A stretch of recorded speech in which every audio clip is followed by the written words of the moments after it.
할렐루야. 1월 19일입니다. 함께 하나님께서 오늘 저와 여러분에게 주시는 하나님의 말씀을 보겠습니다. 생명의 삶 1월 19일 본문 마태복음 4장 12절에서 25절까지의 말씀입니다. 저희가 부분적으로 17절에서 25절까지를 읽고 말씀을 나누겠습니다. 이때부터 예수께서 비로소 전파하여 이르시되 회개하라 천국이 가까이 왔느니라 하시더라. 갈릴리 해변에 다니시다가 두 형제 곧 베드로라 하는 시몬과 그 형제 안드레가 바다에 그물 던지는 것을 보시니 그들은 어부라. 말씀하시되 나를 따라오라. 내가 너희를 사람을 낚는 어부가 되게 하리라 하시니 그들이 곧 그물을 버려두고 예수를 따르니라. 거기서도 가시다가 다른 두 형제 곧 세베대의 아들 야고보와 그 형제 요한이 그의 아버지 세베대와 함께 배에서 그물 깁는 것을 보시고 부르시니 그들이 곧 배와 아버지를 버려두고 예수를 따르니라. 예수께서 온 갈릴리에 두루 다니사 그들의 회당에서 가르치시며 천국 복음을 전파하시며 백성 중에 모든 병과 모든 약한 것을 고치시니 그의 소문이 온 수리아에 퍼진지라. 사람들이 모든 앓는 자 곧 각종 병에 걸려서 고통당하는 자, 귀신 들린 자, 간질하는 자, 중풍병자들을 들여오니 그들을 고치시더라. 갈릴리와 데가볼리와 예루살렘과 유대와 요단강 건너편에서 수많은 무리가 따르니라. 아멘. 어제 본문에서 저희는 예수님께서 어떻게 마귀의 시험을 말씀으로 이기셨는지 함께 배웠습니다. 결국 답은 말씀에 있었어요. 예수님은 말씀으로 마귀를 물리치셨습니다.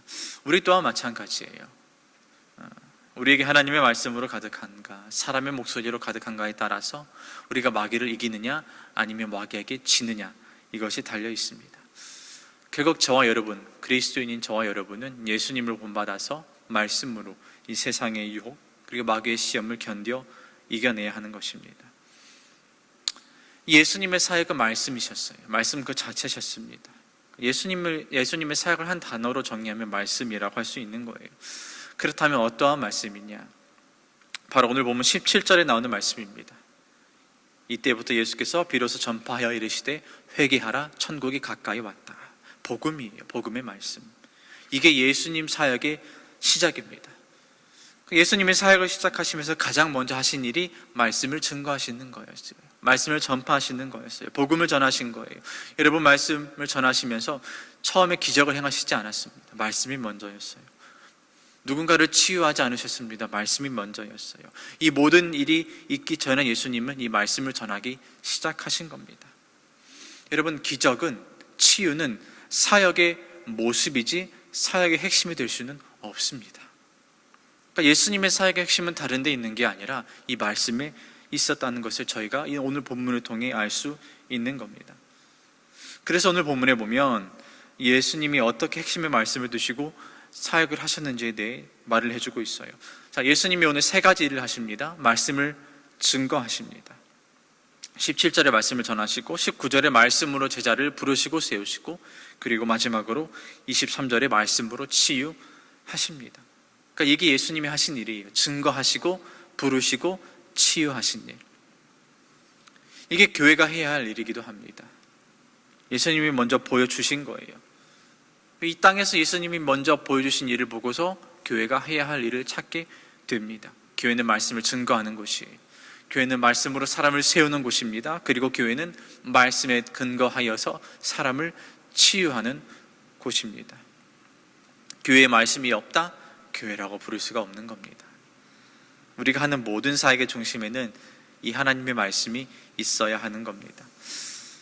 그러면서 저희 자신을 한번 보게 됩니다. 우리 교회를 생각해 보게 되는 거예요. 아, 나에게는 하나님의 말씀이 있는가? 광장교회는 하나님의 말씀이 있는가? 우리가 하는 모든 사역에 이 말씀이 있는가? 이 말씀의 유무가 중요한 이유가 있어요. 말씀이 없으면 이 모든 것이 우리의 생각대로 그리고 우리의 뜻대로 되기 마련입니다. 내가 하고 싶은 사역만 골라서 하게 됩니다. 내가 하고 싶은 사역만 찾아서 하게 돼요. 내가 하기 싫어하는 사역은 하지 않게 됩니다. 그런데 교회는 그런 곳이 아니에요. 교회는 내가 하고 싶은 사역만 골라서 하는 곳이 아니라 하나님이 우리에게 말씀하신 사역을 하는 곳입니다. 교회는 내가 하기 싫어하는 사역을 하는 것이 안 하는 것이 아니라 우리가 해야만 하는 사역을 감당하는 보십니다. 여러분, 이 말씀이 없으면 사역을 골라서 하게 돼요. 사역을 편식하게 되는 겁니다. 예수님을 보십시오. 예수님 잡히시기 전날 밤에 고통 가운데 기도하시면서 겟세마네에서 하나님 아버지, 가능하면 이 잔을 내게서 물리소서, 멀리 하소서. 이 십자가 잔을 내게서 멀리 하십시오. 그러나 하나님의 뜻이라면 내가 하겠습니다. 이 사역 제가 감당하겠습니다. 하나님의 말씀이 있었기 때문에 예수님은 이 사역을 감당하셨던 거예요. 하나님의 뜻이었기 때문에 이 사역을 감당하였어요. 예수님 골라서 사역하지 않으셨습니다. 예수님 사람을 골라서 만나지 않으셨어요. 광장의 성도 여러분, 이런 예수님의 모습을 저와 여러분이 본받아야 됩니다. 나에게 말씀이 있는가? 우리 교회의 광장교회의 말씀이 살아 숨쉬는가? 나의 목소리로 가득하지 않는가? 사람들의 목소리로 가득하지 않는가? 여러분, 교회에 사람들의 목소리로 가득하면 배가 산으로 갑니다. 목적지까지 도달할 수가 없어요. 이 교회라는 큰 배의 키를 잡으신 분은 예수님이세요. 우리가 아니에요. 교회의 머리 되시는 주님, 그리고 교회는 하나님의 말씀이라는 확실한 원동력으로 움직여야 합니다. 그래야만 저희가 목적지까지 표류하지 않고 끝까지 갈 수 있는 법입니다. 바라기는 이런 모습이 우리 가운데 있기를 소망합니다. 광장교회 하나님의 말씀이 가득하길 바랍니다. 그래서 교회가 감당하는 모든 사역에, 이 사역의 중심에 하나님의 말씀이 있기를 주님의 이름으로 축복합니다. 기도하겠습니다. 하나님 아버지, 오늘 예수님의 사역을 보면서 어떻게 주님 사역의 말씀이 가득한지를 보았습니다. 말씀을 증거하시고 말씀으로 부르시고 세우시고 말씀으로 사람을 치유하신 그 주님의 모습을 본받기를 원합니다. 우리 교회에도 말씀이 가득하게 하여 주옵소서. 우리가 하는 모든 일에 주님의 말씀이 있기를 간절히 원합니다. 그래서 우리 또한 말씀을 증거하고 말씀으로 사람을 세우고 말씀으로 치유하는 교회가 되게 하여 주옵소서. 예수님의 이름으로 기도하옵나이다. 아멘.